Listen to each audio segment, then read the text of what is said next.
I mean, the thing that we could just start here in that I was kind of blown away by what feels like ancient history in that video of you talking about using GPT-2.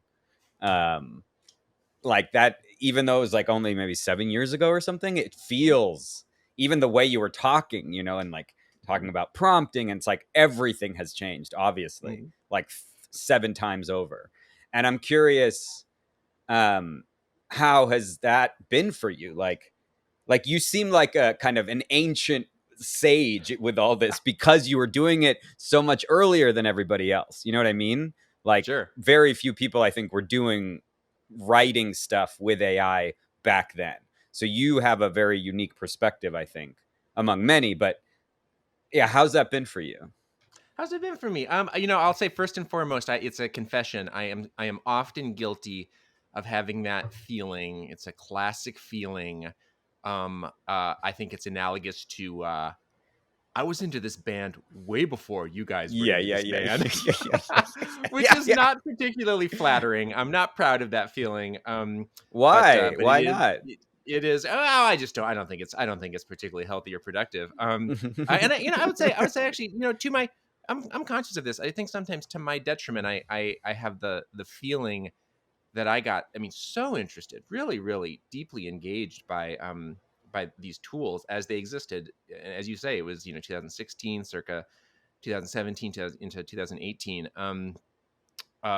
Both the creative part and the technical part. I was Right. tinkering with the code and trying to put together models of my own. I trained my own models. I mean, we can talk more about that a little bit later, but a large part for me, the excitement of that period was that something you could do. I mean, the Hmm. scope of everything was so much smaller that Right. if you could get yourself a hard drives full of text and had a spare evening, you could make a essentially state of the art model. Of course, that's not at all Right. possible today. So I was so engaged by it, and I just went through this whole arc of learning and experimenting, and then in fact building some tools. I Right. I made I It's hard to kind of pin this stuff down. Who knows for sure, but I'm fairly confident saying that a little tool I built for myself, which was a text editor plugin that allowed you to start writing and then press tab, the way that people are accustomed to on the command line or in a autocomplete kind of text editor, and then get a completion from this language model, this primitive, Hmm. primordial language model, and Hmm. kind of write Hmm. with it in that way. I mean, I think that was one of the first handful of times anyone anywhere had built something like that. Um, Wow. and I think I kind of got burned out, to tell you the truth. I It's was gonna just say it sound yeah, yeah. my interest burned hot and fast. I was really into it. Um, of course, the creative results of it, the actual, like, what was I going to get out of it? What was it going to produce for me? Ended up being, frankly, a lot less interesting than the technical part. And so at a certain point, I had to kind of say, well, back to work, Robin. You got Hmm. to write a new book. But in a way, I haven't ever quite recovered from that. Although my of course interest continues, and I continue to use these new tools and think about them a lot. I do. I kind of wonder if I if I lit the firework and watched it burn in the late 2010s. Yeah, I mean I wonder though, like I don't know. That it could be that, or it could just be like the result that whether either the results or like the vibe of the experience was just like not it, Yeah, which is something I feel like I keep running into, or I'm just like I don't feel great as I'm doing yeah, this. You know what I mean? yeah. Like I results absolutely do. doesn't matter. It's Yeah, like something feels bad, yeah. in my heart. Yeah, And yeah, and yeah, go ahead. not Go to ahead. I think that's right. I think that's right. Everything, of course, a lot changed more than just the technical capabilities. The Everything, the culture around these tools, obviously as they became obviously valuable, a lot of people and different kinds of people have kind of Yes. rushed into this industry. Back then, it was not clear that they were valuable for anything, so it was Right. just the nerds and the weirdos, which Mhm. is always fun. And to Mhm. go back to that point about training your own models, I will say this is, again, I'm not always, I don't think it's always wise to kind of say, oh, it was always better in the early days, it was more pure. Things change. but it was really exciting. I think maybe folks who are interested in this stuff now and thinking hard and thinking in really healthy and humane ways about how to use this stuff, they might not know this. They might take it for granted that a model is not something you train yourself. It's something that can only be trained in Right. essentially a nation state, scale, Right. at this Right. super like hyper industrial setting. But back Mhm. in those days, again, just everything was a lot smaller. It was something that you could train yourself, and it was exciting. I would say actually the most exciting thing to me, and there was a lot that was interesting, but the most exciting thing was imagining like what I might put into my own personal model. And I did. I spent a lot of time like pulling down interesting text, and I thought about issues, the same issues that are front and center for these big companies now, issues of copyright. Is Right. it appropriate to use this material? What's kind of the moral component of like, can I just feed this stuff into the wood chipper of Right. this AI Right. model? Is that cool? Is that fine? And that was really interesting. At the time I had this whole almost sci-fi vision of imagine that every writer would be working with their own custom model that they had brewed up themselves, and you'd say, oh yeah, all the great public domain stuff, and then just a little sprinkling of Ursula K. Le Guin, and then well, maybe I'll put Mhm. some code in there too to kind of give it a more systematic way of thinking, and like this and that and the other thing. And I mean I think that's appealing. It's a cool vision for truly a new kind of tool, but that's not the way it went. It's just not the way that technology has worked out. I would feel a lot better using something that I like made myself, whatever, more or less. But Yeah, yeah. I so mean, I it think so too. It's more, it's there's this notion. I actually think it's so great. Max Kreminsky, a great scholar of AI stuff and creativity in video games, published a paper, maybe about a year ago or a little less, and it's kind of about, it's sort of like what is it about AI written stuff that's weird, or doesn't, even when it's mm, so competent, it doesn't seem to quite press our buttons. And the mhm, title of the paper is also its thesis, and it's called "The Dearth of the Author," right? Not the death of the author, but the dearth of the mm, author. And his point is about essentially a paucity of decisions. When you mhm, prompt a AI model to write a whole story, or even to do a revision or to write part of it, or whatever it is, you're essentially making this kind of one big decision. You're giving it this guidance, and that is very different from the real process of writing, human process of writing, in which like every single thing is a little decision you're making. And the argument goes, the accretion of all those is actually what give writing a certain density and ultimately value. That's all to say. I mention that because the model, of course, is a series of decisions as well. And back in the right, old days, when there were no publicly available models, when all you could do is train your own, you had to sit and think about it and make trade-offs and say, right, well, this not that, that not this. right.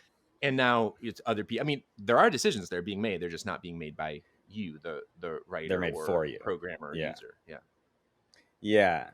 I mean, it's also one, I find myself as a writer too, kind of terrified and sort of, being very defensive in my head about like, how is this going to be okay for all of us? And one thing that I hold on to that feels good is like, I don't know, when I'm writing, I feel like I'm often, whether I know it or not, trying to do the thing I'm not supposed to do, Yeah. or like, do the like whatever that sentence might feel like normally, because I do a lot of comedy, and comedy, that's basically the whole thing, is like Absolutely. Yeah. it's Yeah. supposed to be this, but then I do that, and then that's Yeah. funny, for Yeah. some reason. And it's like, and I feel like that decision will always be one step ahead, even when the AIs get as good or competent, because it's like, if it's going to do that, I'm going to do something a little weirder, Absolutely. and I can always do Absolutely. something a little weirder, Yeah. Yeah. and Yeah. that Yeah. makes me feel okay, like I can rest in that or something. There's that's rich. That's rich terrain. I have had the thought several times before, and I kind of feel like somebody, maybe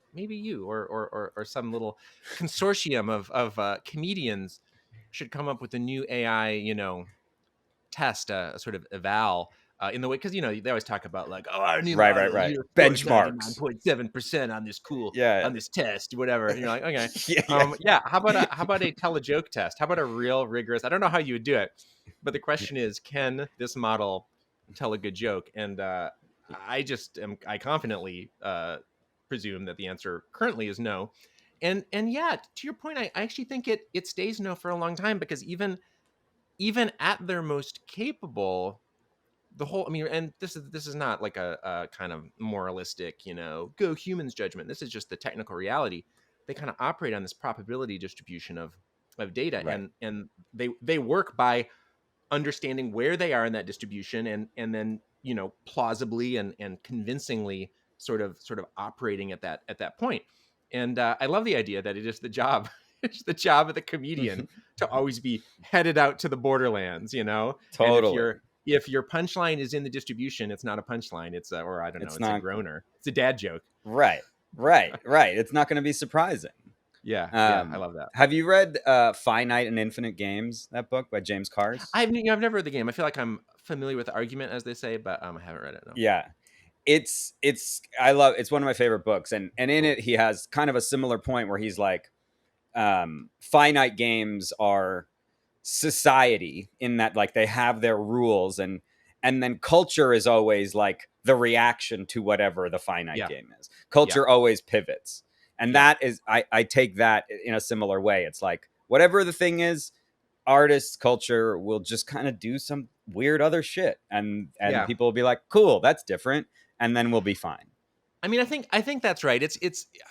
It has to be right, because we've seen it happen so many times. It is Right. exactly as the moment that AI programs master the perfect New Yorker short story format, we will all decide that format is busted, and we're on to the next thing. Exactly. And I actually really Exactly. like the idea of kind of, or just the speculation, like what will those kind of cues and signals and styles be. And I think they could be at the macro structure, having to do with like what happens or doesn't happen in a story. Like maybe it's the embrace of the freaky non sequitur, because like Mm-hmm. I think one of the Mm-hmm. other one of the other ticks of the A model, there's that sort of safety in the probability distribution. I think there's also a sort of comfort in continuity. It's like one thing to the Yes. next to the next. That's Yes. You see that in the kind of chat models. I think you see it even more powerfully in like the video stuff, which I've tinkered with a little bit. And it's fun. I Mm-hmm. mean, I offer this as an exercise to anyone who's interested in this. You can log into,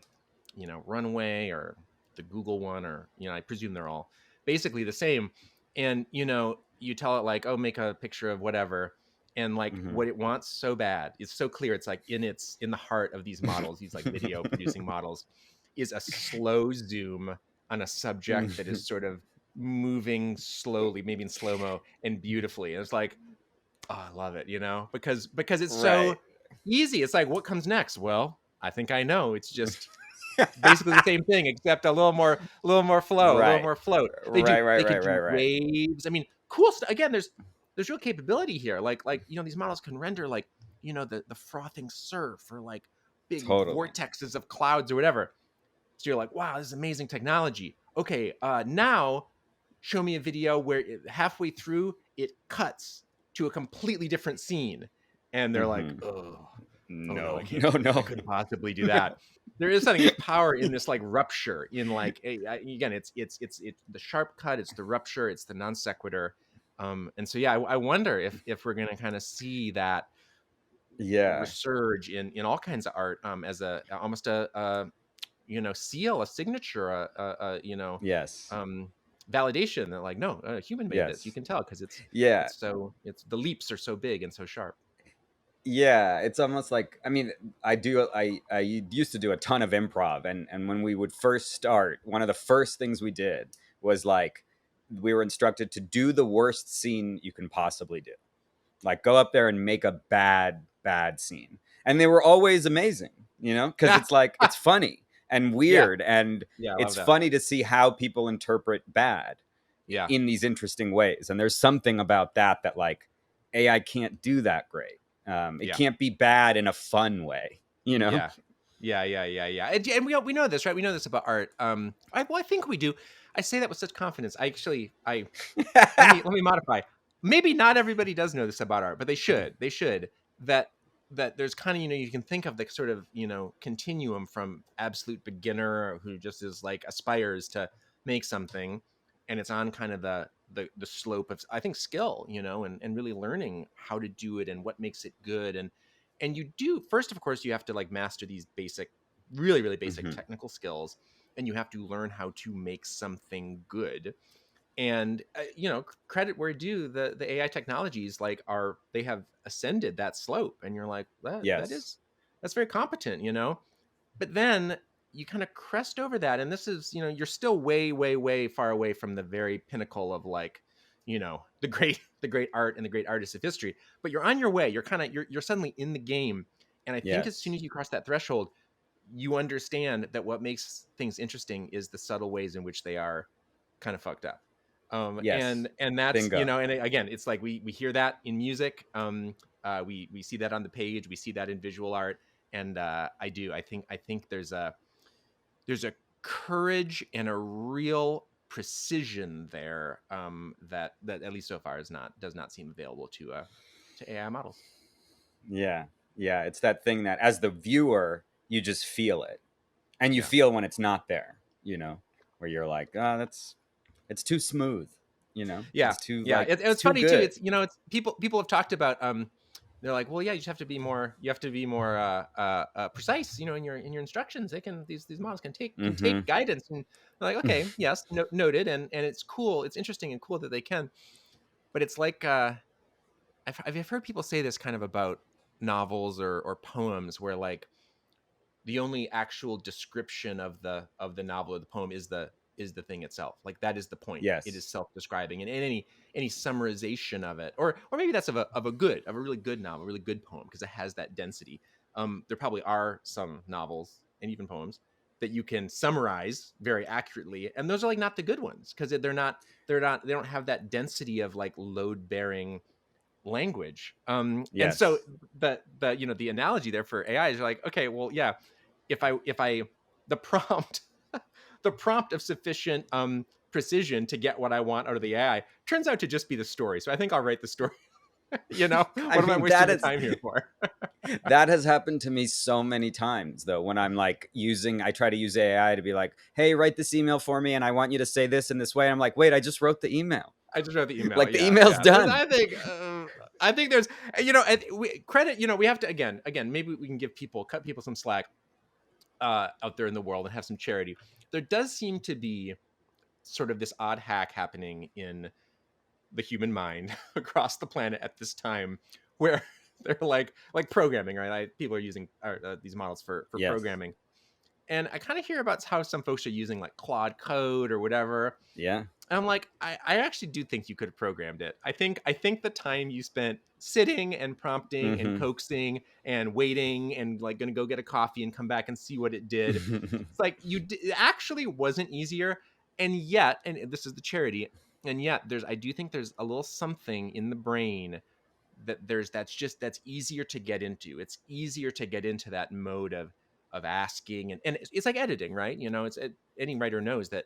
I think most writers would agree that it is in fact easier to edit Yes. a cruddy draft, an absolute vomitous draft, than it is to stare down the blank screen and say, "Oh boy, Yeah. I think I better start this now." So I get it, but but let's be real. It might not actually have saved you any time or Oh, mental effort in the end. definitely. I mean, I think what I have, certainly, I think a lot of people have, especially like computer people who are coding people, is like this this kind of obsession with like doing something with a shortcut, or like figuring out the way to do it, to automate it, Yeah, where I'll yeah, like yeah, yeah, I, yeah, I'll spend like 6 hours automating something yeah. that would Classic, have taken classic. 2 seconds, and I Yeah, won't yep, ever do it again, but I'll be like, yep, I need to automate this. yep, I cannot spend 2 seconds. I yeah. refuse, No, absolutely, absolutely. Well, I would say, not to be completely classified as a just 100% skeptic or hater or whatever. This is a great, really, really great application of this model. These models for me. Very recently, I was doing a big used book sale here, just clearing off a bunch of shelves to make some space Hmm. here in my office, and for kind of boring logistical reasons, I wanted each book to have its own little SKU code, like just a little Yeah. tag. I couldn't just use the whole title and author of the book in this kind of shipping system. And so I was looking at about 250 books, and so I obviously knew I could go through them one by one and write the SKU code, but that actually sounded awful to me. Like, it's Yeah. one thing to do a Yeah. repetitive task; it's another to do one where each iteration you have to like, you'd be like, oh well, what would the code for that be? This, whatever. So I Hmm. did. I wrote a little script, Yeah. and I was, I think anyone, again, this very familiar experience. You embark on it, and you start doing it, and you're like, is this going to take longer than the actual task? I don't know. I Hmm. guess we're about to find out. Am I about to save myself Hmm. any time or not? And in the end, I mean, it obviously took a little while. It just super duper simple Ruby script. Pulled in all the products from Shopify with its API one by one. Sent a simple little prompt over to Claude that said, "Hi, I need a SKU for this title and author. Here's kind of the pattern I'd like. Tell me, no rigmarole. Just tell me the SKU." And I went through them one by one. And in the end, I do believe I saved myself a fair amount of time, and it was good. There And you go. the results were great. It worked. It worked Yeah. perfect. It was a great. I Yeah. think just a core. No, it's easy to talk about all the qualms and complexities and weirdnesses and stuff, but sometimes when you're like, wow, I can just have this model read a bunch of stuff and kind of transform it into another simpler form of language. Sweet spot. Great. Totally. Totally. So do you consider yourself a hater, or what do you consider yourself as? Because I No, don't no, see you that I'm way. not. I'm not a hater. I'm not a hater. I am a. It's a good question. I don't know. Skeptic isn't even right. I guess I'll maybe I'll describe my feelings and you can tell me if there is a label for it. Mm. I guess I'm often frustrated because for me, the interesting and noteworthy thing about these models seems really different from what I hear other people talking about and getting excited about. The thing that continues to compel me deeply is like what they are, and in my estimation, what they are is something radically new on this planet. They are super complicated computer programs that were not programmed. The scaffolding for them, the trellis you could call it, that was programmed obviously, and super skilled programmers who thought really hard and did a lot of work to do that. We don't mean to minimize that effort, but what they produce is, it's the trellis, and there's no there's no plant, there's no rose bush. Mm-hmm. And Mm-hmm. then, using this process, these really really incredible, sort of quasi evolutionary processes of gradient descent, and just slamming this system with all this data, and cracking the whip and saying, get it Mm-hmm. right. This program, and it's a computer program of a particular kind, of an incredible complexity, grows, and it does these things, does these absolutely, astonishing things. That's so interesting to me, and like all I want to talk Yeah. about is like, how does that work and what's happening inside the program. And the programs kind of operate inside these high dimensional spaces of these vectors, these points that don't just have 2 or 3 components but like thousands of components. And Yeah. any physicists have been talking about high dimensional spaces for a long time, and kind of complaining that you can't imagine them. We know things are happening, the math works, it works incredibly well, but you try to visualize it and it just kind of breaks. Yeah. So that to me is fascinating. I could, as perhaps obviously, talk about it all day. I get excited about it, and it seems really different to me from the sort of, I mean, I guess, called the productization, call it the businessization, the, kind of just turning this into plain old software, and like, how are people going to use it? And, will they write their emails with it?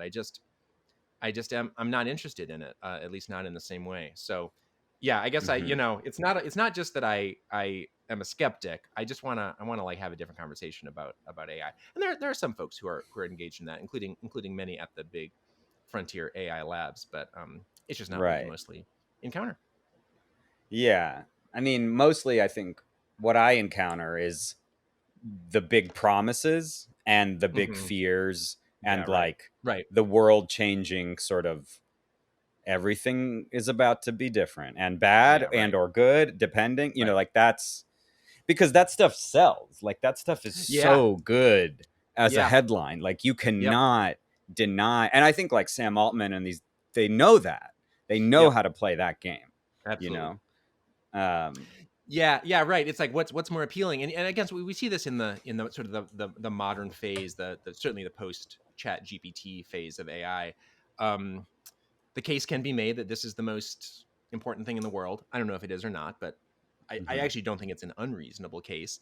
And boy, what's more magnetic than the most important thing in the world? And it's not even like, it'd be one thing if that was in government. It's here. It's like in Silicon Valley. So it's important. It's consequential. It's political. There's tons of money. I mean, that's just it's irresistible. Yeah. And you I know better what you not mean. get left behind, you know, And you better like not get that. left It's like, behind. Yeah. and then What if you're you could a be in trouble. Yep, if you're especially, I kind of think of the position that, at least in my estimation, kind of economics, a certain kind of macroeconomics held maybe a half a generation ago. The sense that like this is it. This is where the big decisions are getting made. And if you're a bright, talented, ambitious person, this is where you belong, and at that time, people, again, about half a generation ago, I think people were going to like consulting companies. Then they were going to Silicon Valley. They were going to places like Google and Right. Facebook. And it's clear now that they're going, yeah, of course, they're going straight for the big AI companies. Yeah, you know Jasmine's son, right? Because Yeah, of you course. posted Yeah, about, wonderful. yeah. So Great. I interviewed her yesterday for this, Oh, good. and I asked her like this.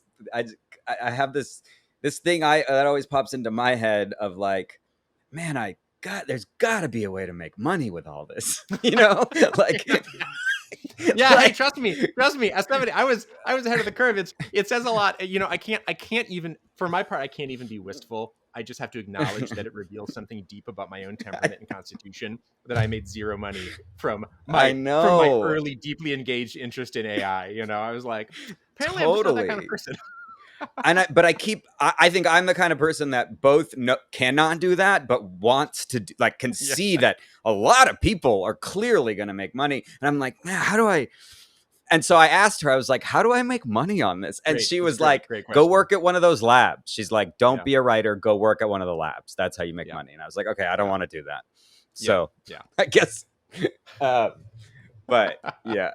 Uh, so I want to talk a little bit about like analog, offline, home Yeah, cooked meat. That I yeah, don't know. I love that world of yours that you explore and do. Yeah. And how does that is the move toward more analog stuff a response to AI? Yeah, talk me totally. through that. It Yeah. is. I mean, it's response, I would say, to a suite of trends, and it really has to do the transformation and the evolution of the whole internet over the last 10 years or so. Yeah. It just is. There's just so much, Yeah. and Yeah. Yeah. the way Yeah. it's, you know, and it's the thing. That's the It's not even headline. all. There's Yeah, just so there's just much. so much. And it'd be easy to say that it's all like, algorithmic crud being shoveled at us by recommendation engines. And, a lot of it is that. But there's also a lot of beautiful stuff and interesting Yeah. stuff.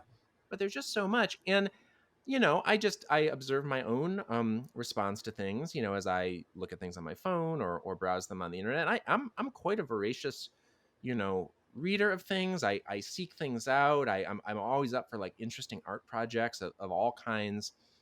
And yet when I find them, and I think this is very, very standard, my reaction on the web or on the phone is like, cool.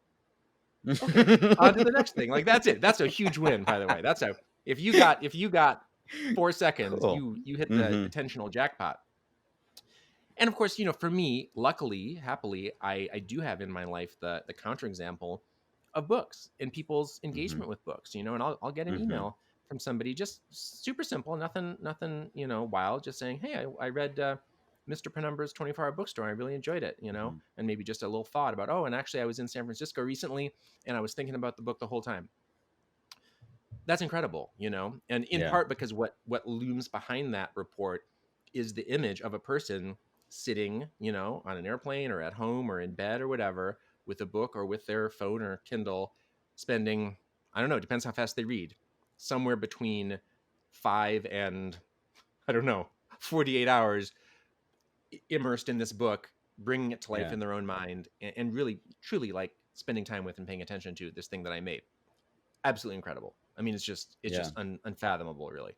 Yeah. And so I think about the value of that encounter versus the value of kind of these online encounters, and again, I just think AI, if there was a pre-existing trend towards there's just so much, and just like the fire hose of crud and beauty and all of it, AI only accelerates that in a bunch of different Yeah. ways. So yeah, I just am like, kind of for my own sake, for my own feeling like work is worthwhile and sustainable.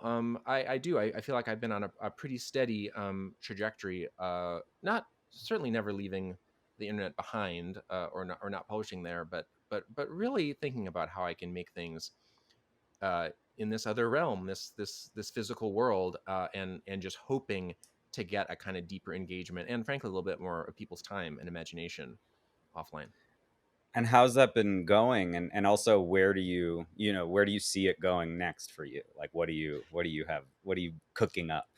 Yeah. It's Home been going cooking. it's been going great. Again, and by the way, it's not only an attentional gambit, it is also partially an economic gambit. It's that Yeah. wild thing where it's not that you can't make money online. Pursuant to our earlier conversation, how can I get a piece of this? Lots of ways to do it, but especially when it comes to sort of content and writing or art or different kinds of things like this. Again, I know people rack up huge numbers with Substack subscriptions and even ads and stuff on YouTube. But boy, it's brutal. It's really brutal. There's the online money math, sort of online content Hmm. money math, is just Hmm. absolutely punishing. And as you well know, you could be say an aspiring YouTuber, and you could post some really cool creative videos, and you could get 100,000 people to watch them. 100,000 people watch that whole video, and you would be Yeah. saying, well, that's not going to cut it, Damn. right? Like Hmm. that's not a living, which is Hmm. insane. That's absolutely Hmm. insane. Flip it around. I've been printing these zines, and I've been printing these little print zines. I print them right here in this office myself on a risograph printer. I lay them out and design them on this computer that I'm looking at right now, and I've been printing them in editions ranging from 500 to 1,000. So those Wow. are not web numbers, right? That's pretty modest. They Hmm. sell out fast because I just I have a Hmm. pretty substantial email list, and I put them out there and say, here's the new offering, and I sell them for $7 each currently. Hmm. And you just do that math, and you're like, hey, that's pretty Okay. good. How Yeah. many Yeah. how many Yeah. YouTube how many YouTube views do you need, or whatever you call it, Spotify plays or Substack subscriptions, do you need to kind of hit that number? And that's not to Hmm. like crow about my you know super profitable zine empire or anything, because it is Yeah. not. Yeah. Yeah. But the point is that the offline math is just so much more appealing and sustainable, and it just puts you in that realm of like, especially for an artist, I just think this should feel so empowering. Like if you could get, it's not easy to do, you got to build it over time, but if you could get 100 people who are like down for everything you do, you can actually begin to build a life out of that. And Hmm. but that's only possible if you're talking in real physical world dollars and not views and plays and clicks.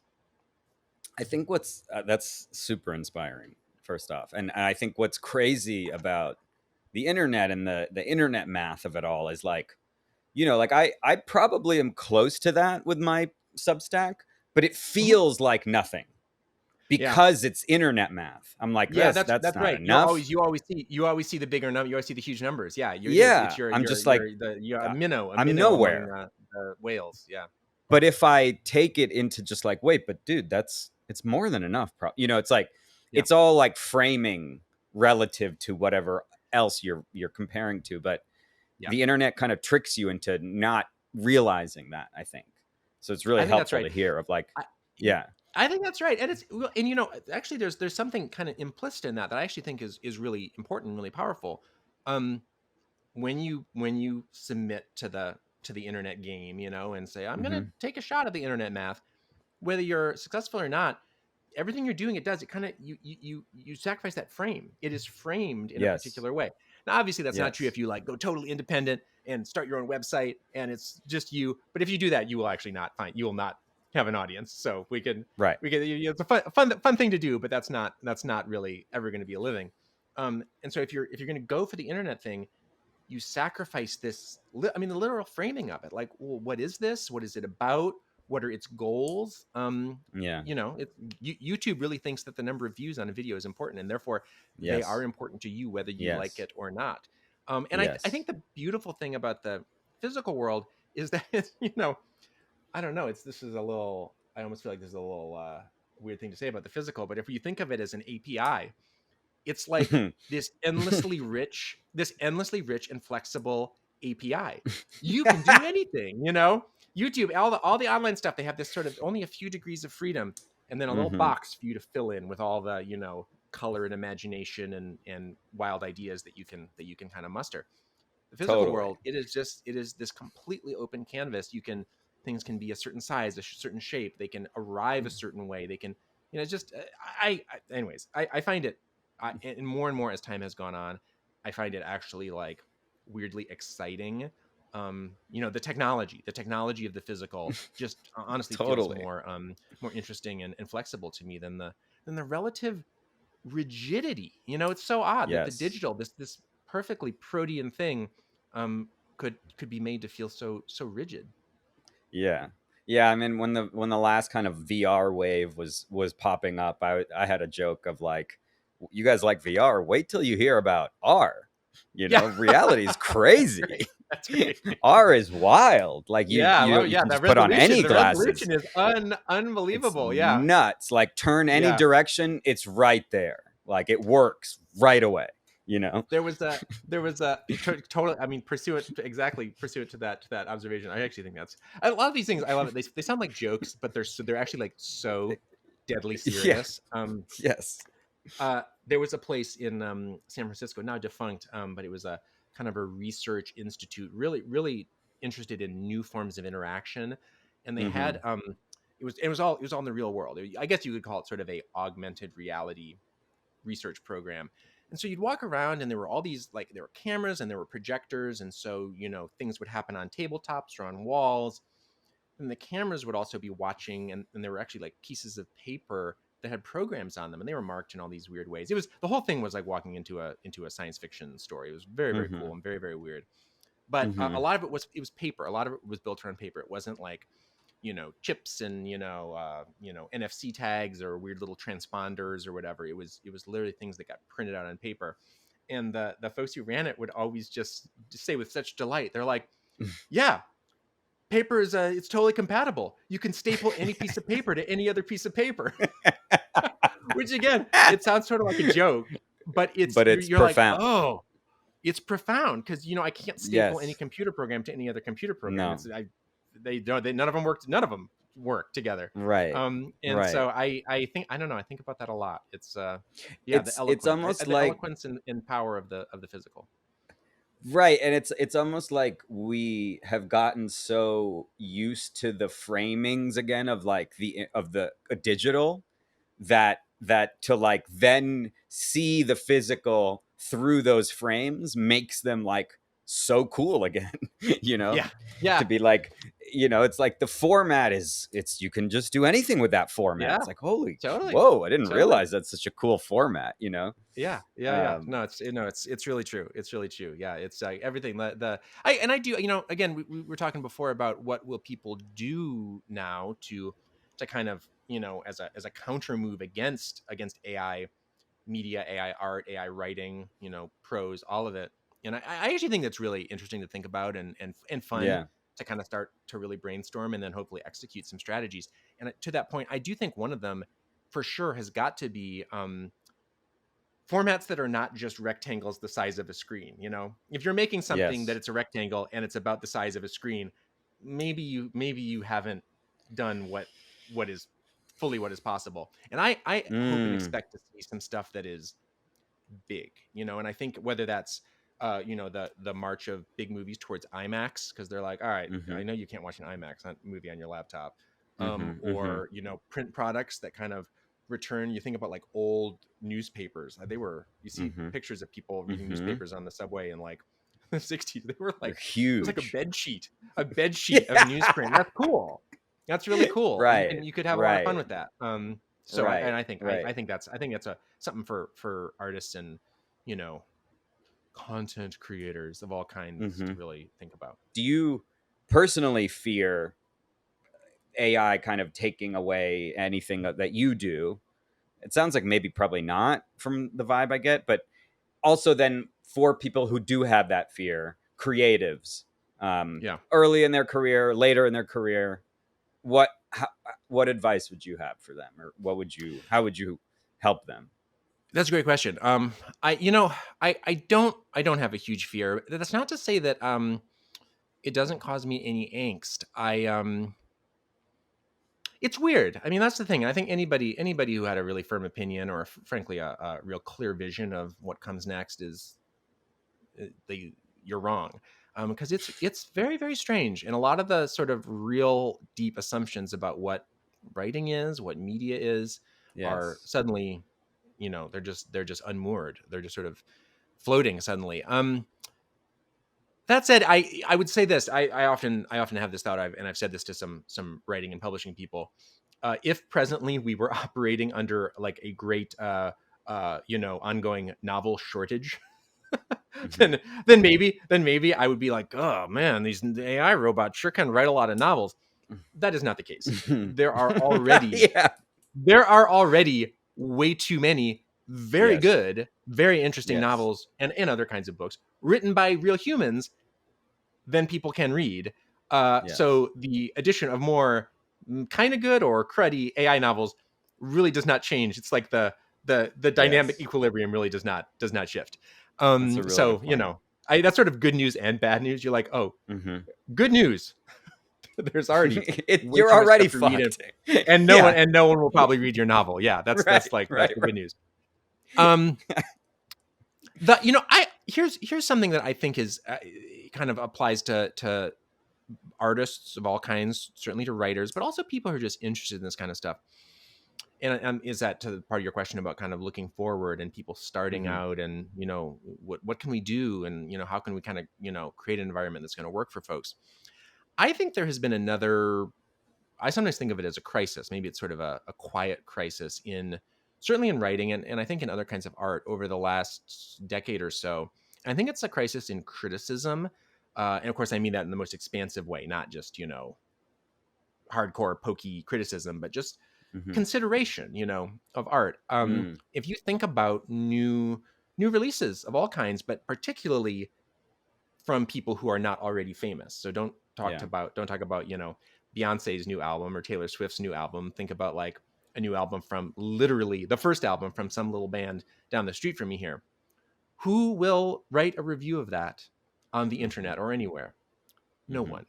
And Hmm. I mean, it was always hard to get attention at that point, but I just have this sense that a decade ago and longer, there were more people and places that were consciously engaged in that work. They were like, no, I'm going to be the one who like Yes. considers new stuff and tells you what I think about it and tells you if it's Yes. worth your time.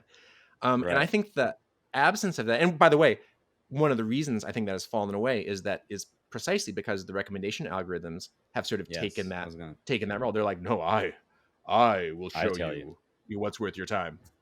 Yeah. And it's hard to tell people they should spend a lot of time doing that work because it's even less remunerative than making the art. So you're like, oh great, oh cool, Hmm. it's just as hard, and I definitely won't get paid. um but even so, and of course I'm there's a little bit of not just talking the talk but walking the walk here. I try to do that in my own newsletter, my own Mm. publishing online, to the degree that I can. um and I think it's something that kind of everybody interested in the future of art ought to be at least thinking about doing more, a little bit more, from everybody or from a lot of people. I think this is my theory. I think it could add up to a lot. And this is a very kind of circuitous answer to your question, but the person who's beginning to write in the age of AI and hoping to one day have readers, there's got to be a mechanism. They have to have a vision or a storyline for how there's going to be a mechanism in 5 years or 10 years for people to find this thing that they wrote and published and are proud of. And so Mm. I think one of the things you can do today is actually help keep those mechanisms of discovery, and identifying the good stuff kind of healthy. And otherwise, I just think they're going to wither away. And I think everybody who wants to make cool stuff, and find cool stuff made by other people, is really going to be in a tough spot. So I like that a lot. I mean, you're saying elevate the work of others? Yeah, essentially. elevate the work of others. Yeah. Yeah, exactly. And particularly, it's I think we've seen in at all scales, from the most indie newsletter writer, certainly all the way up to kind of the pinnacle of mainstream writing at the New York Times, whatever. We've seen this pattern that's played out in the economy too, of a real focus on the top winners, the top, and by Yes. the way, incredible, super interesting, cool writing about Taylor Swift. And what Mhm. is it? What is Mhm. who? Wow, who is this figure? And she's the way Mhm. she like runs her business is so amazing. And like, what do the albums all mean? Great, but how like where does the next Taylor Swift just starting Mm. come from? Like who's going to be the first person to like really think deeply and respond in a deep and sensitive way to some piece of music posted on Bandcamp by somebody who doesn't know anybody, making music in their bedroom. And even to say it, you're like, no one ever. But it's not Mhm. impossible. All it takes Right. is a little bit of attention and consideration. And I think of it kind of in almost moral terms. I think anybody who wants to have an audience or aspires to have people engage in the work that they create, I think they got to spend a little time kind of passing that baton of attention around Yes. to others. And it's become something you do in your life online and or even offline as well. It just is. It just and I think it was more natural 10 years ago and longer. And something has just kind of withered on the internet in the last little while now. It's funny. It's like I'm embarrassed almost to admit that, like, I think about doing that, and then immediately I think about, like, oh well, maybe that can be like how I monetize, Yeah, because like yeah, people monetize with that, like recommendations. But yeah, it's like I don't want to do that, but I yeah. do want to do what you're talking about, and I think there's a sort of counterintuitive thing of, I think the other fear is like, I can't do that. I have to, like, I'm hustling, I can't No, I mean, be I think you put your finger on it exactly. And it's, by the way, there's this sense is there. You're like, yeah, any click on a link to somebody else's Bandcamp site or their Substack or their YouTube right. video or to buy a book or whatever. You're like, is that a click that's not to Mm-hmm. my thing? Mm-hmm. It's almost like it's like an O. Henry story, exactly. Mm-hmm. Mm-hmm. The because the world and because the economy has turned all the artists into hustlers, it actually means they're all a little worse off, or maybe a Yeah. lot worse off, because they're in some sense. That's a very deep point. They're in some sense afraid to Yes. surrender or pass along any of the meager attention that they've been able to find. When in fact, it's sort of like a prisoner's dilemma game. When in fact, if Yes. everyone was more generous with that attention, it would be the Yes. whole ecosystem would be much healthier. If the medium is the message, if AI is the medium, what do you think the message is? That's a great question. If AI is the medium, what is the message? Well, this could change. So I don't know that this is actually completely intrinsic to the medium. Um, but it seems to be for now, and maybe it'll stick around for a while. I think it has to do with continuity and it has to do with smoothness. Mm. The message kind of is like, yeah, but why not a little bit more normal? And of course, if what you were making or thinking about was like subnormal or like not very good, or frankly, if your goals are normal, if you're like, yeah, cool, normal is really what I was hoping for and what I was shooting for, then that works for you. But if you're doing anything that would benefit from being not normal, and not even good or great in normal ways, then of course there's a bit of danger there, or it's just Mm-hmm. not you're not going to get what you need out of it. um yeah, I think the message, the whisper in your ear is, yeah, but couldn't it just be a little bit more normal? Mm-hmm. Mm-hmm. Right. And normal is the norm, weirdly. It's the It's norm. I like, mean, it's the yeah. big norm. By the way, it's a normal that almost, it's such a powerful normal, it almost, you can't hold it in your head because it is the probabilistic Yes. statistical normal of like this ocean of Yes. media, across all these, and and it's not as stupid as to do like a, Gaussian blur on everything, like the brown crayon. They're like, I mixed all the colors together and it's Yeah, brown. It's not. Of course, it's more clever than that. It's there's different sort of nodes of normal, whether talking about Python code or just simple thing. There are ways to get around this and kind of scold the model into doing it your way. But the code I always get, like JavaScript code, has the single apostrophe quotes for strings, which is normal. I think it's probably almost ubiquitous for totally personal idiosyncratic reasons. I hate it. I like double quote strings. My strings must have double quotes. But again, Yes. it's just these little things, these little tells where it's like, well, yeah, this is kind of what everybody does. And I'm like, okay, but it's not what I want to do. Right. Right. There's this paradoxical. Someone else that I was interviewing brought this up, where he was like, it seems like the people who need AI the least are the ones who can kind of use it the best, Yeah, because I think that's true. they have taste already. They Yeah. like, they know what they don't like about what's given to them. Whereas Yep. like, I don't know how to code, but I try playing around with code and I have no idea what's going on. I'm like, it's the Yeah. blind leading the blind. I'm like, sure, let's go way over there for, and like, I don't know. I don't know. There's something weird I do, about I do, that. I do think that's a fairly deep paradox. The people, again, it's strange days and strange terrain. Strange The times, predictions man. that the big winners will be people who are like, the people who need it least, the people who are already like Yes. extremely capable and productive in whatever domain, code, writing, Yes. the law, whatever. And this will essentially, it's like this cyber suit, and it like multiplies their reach and their strength. And then everybody else is still kind of like, well, I was pretty bad at this before, and now I'm still bad, a little less bad. I'm Yeah. okay, Yeah. yeah. Now I'm vibe bad. I have a Yeah, bad, I vibe bad I'm with bad. it. I'm bad in a new and exciting way. In a new way that takes up a lot of time, and Yeah, nothing really gets done, but it's fun. yeah, you yeah. know okay, let's jump to recipes. So I know Okay. you said you had some, or one that you wanted to share, of Yeah, how yeah. you're Well, kind no, of using it. Yeah. yeah, a couple. I will say it's funny. Some of the uses, and I'll describe one in a second, are so actually profound and so useful, and at the same time it's so shocking to recognize that, like, if this was the primary use for these Mm, tools, they would commercially at this point be a complete failure, because so yes. much money has been poured into them that, like, Right. they can only transform the entire economy in their image or fail. Which Yes, is so yes, fucked up. yes. It's really, you're like, that's a bummer. Wow, you've really gotten yourselves into a strange A situation. bit of a pickle. Um,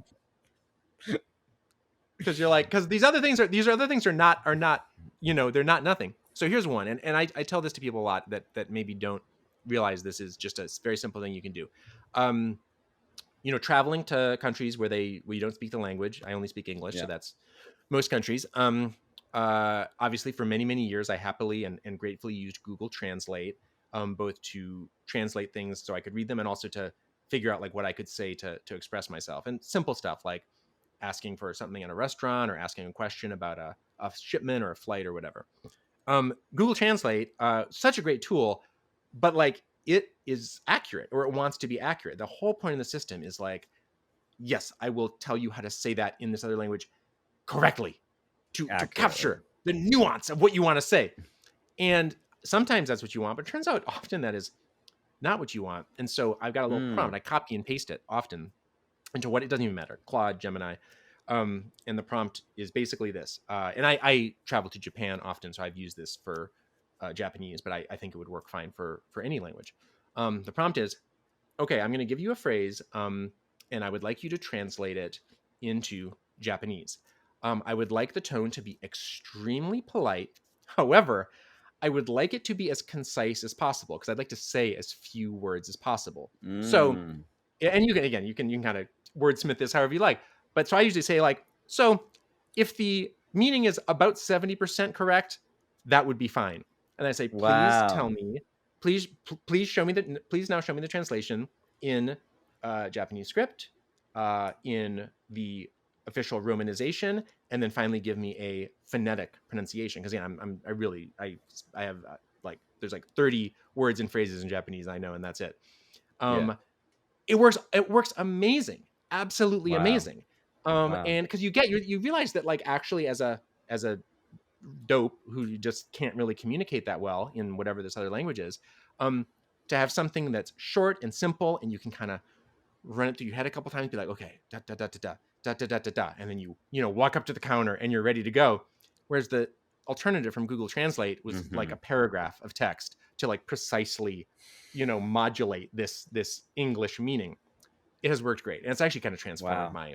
my travel and my communication. So, and What whatever you is think, and, you know, it's like the Babelfish from Hitchhiker's Guide to the Galaxy. It's like yes? an amazing, empowering tool.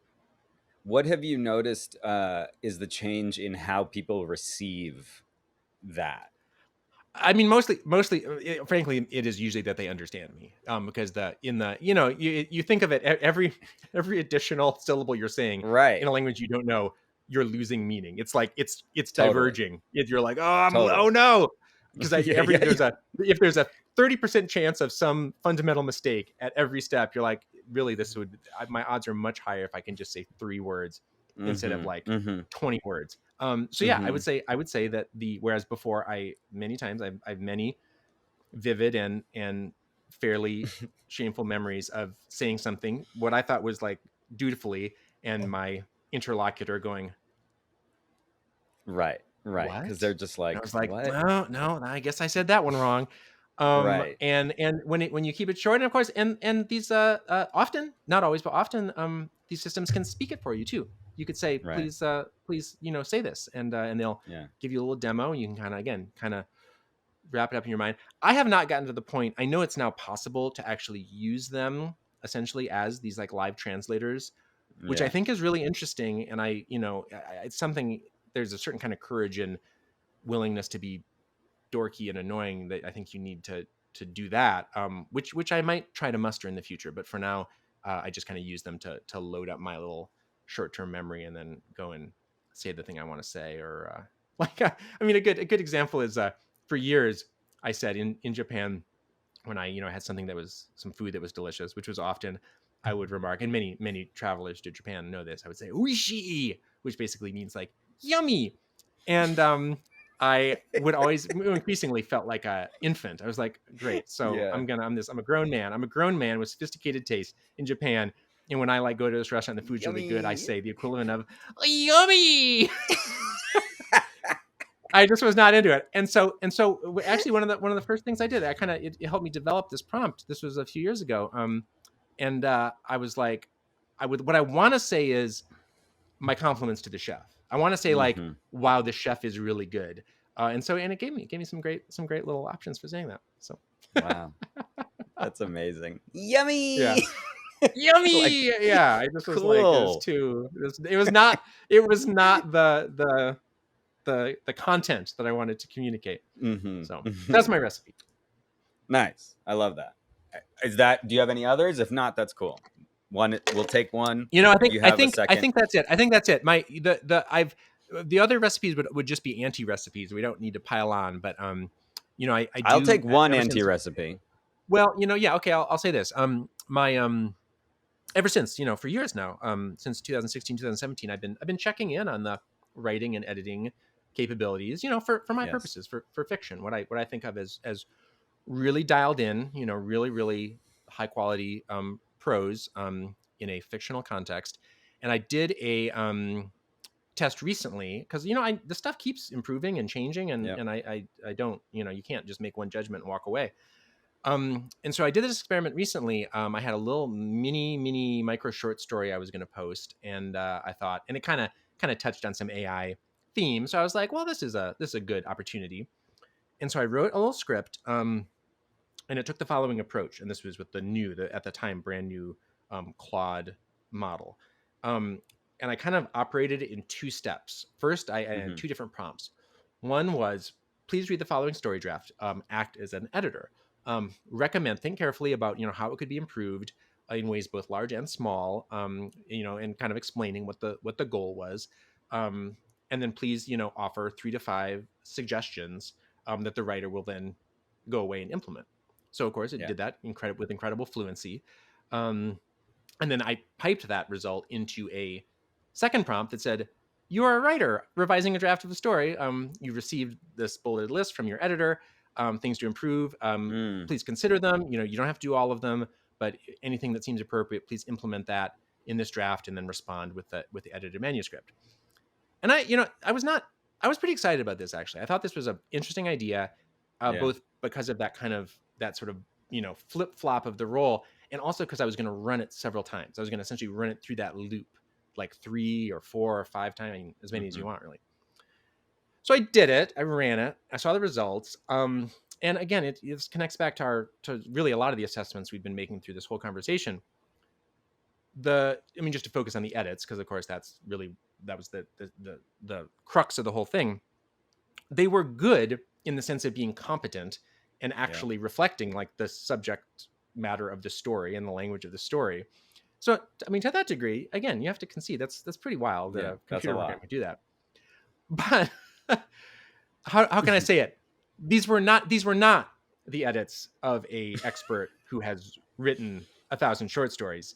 These were the edits of someone who has read 100 books about how to write stories and was like, I got it. Yep. And so just stuff that and it was actually so competent and so sort of like correct that it made me want to grind my teeth.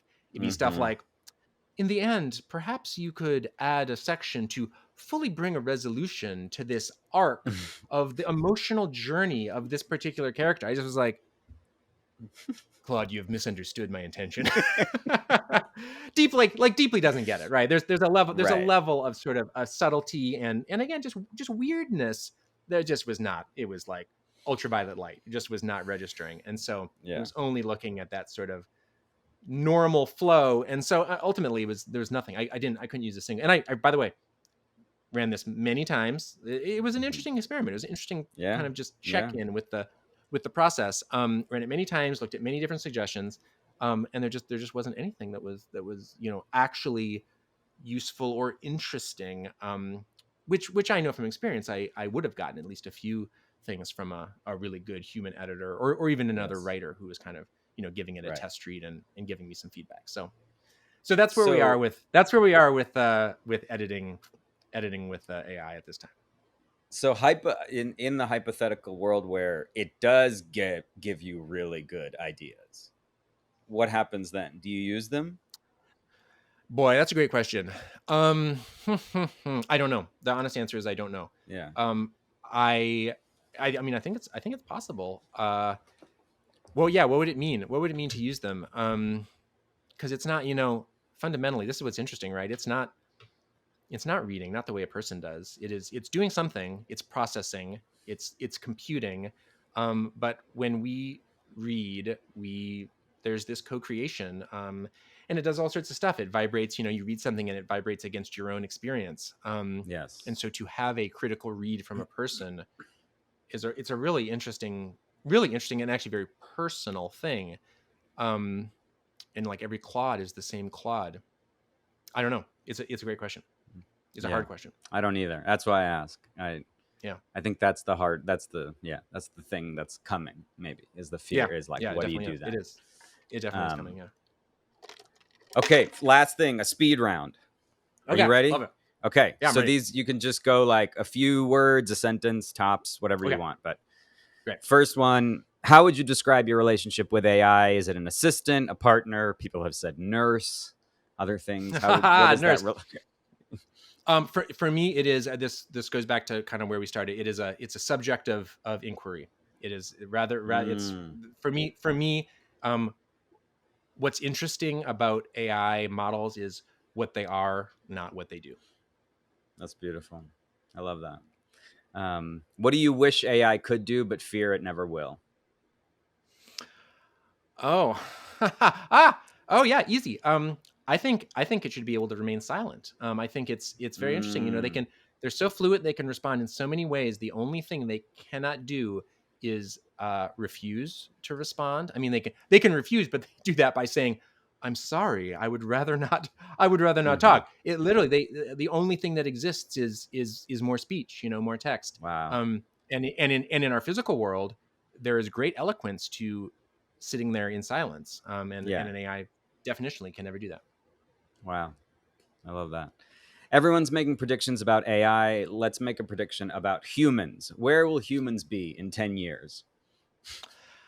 I think I'm going to be optimistic. I actually do think I think humans are going to be more offline, and I think we're going to find new ways to really make media, in particular, work interestingly offline. Which, by the way, might involve some digital tools, right? Like maybe there's new Yes. digital channels and marketplaces and ways of connecting to people. But I kind of think there's no alternative. The I mean, this is not a bold insight. I mean, I just feel like this is such a ubiquitous feeling that the internet is kind of, it's like the water is rising. You're like, oh Mm-hmm. god. Mm-hmm. And so we gotta piece out, at least in some respect. Yeah. So yeah, I think the offline world of everything, but certainly of media, of art, of publication, print. I think it's all going to be richer in 10 years than it is now. Yeah. What question about AI and creativity isn't being asked enough? I think it's to go back to the AI as subject. What's happening in that high Mm-hmm. dimensional space? Mm-hmm. It is right now. There's people who are pursuing this question Yeah. vigorously, and most of them are at like the frontier labs in the sort of discipline that they call mechanistic interpretability. And it's basically it's like running MRI scans on AI models, Mm. and saying what is that one? Why is that lighting up? Why is that connected to that? The incredible Weird. thing is that after years of incredibly intense effort, they still mostly don't know. There are some I some love that. hypotheses and some answers and stuff, but it's mostly. I mean, I don't think any of those researchers would disagree with this assessment. It is substantially a mystery. And Mm-hmm. so that's the question. What's Mm-hmm. going on in there? Mm-hmm. Last question.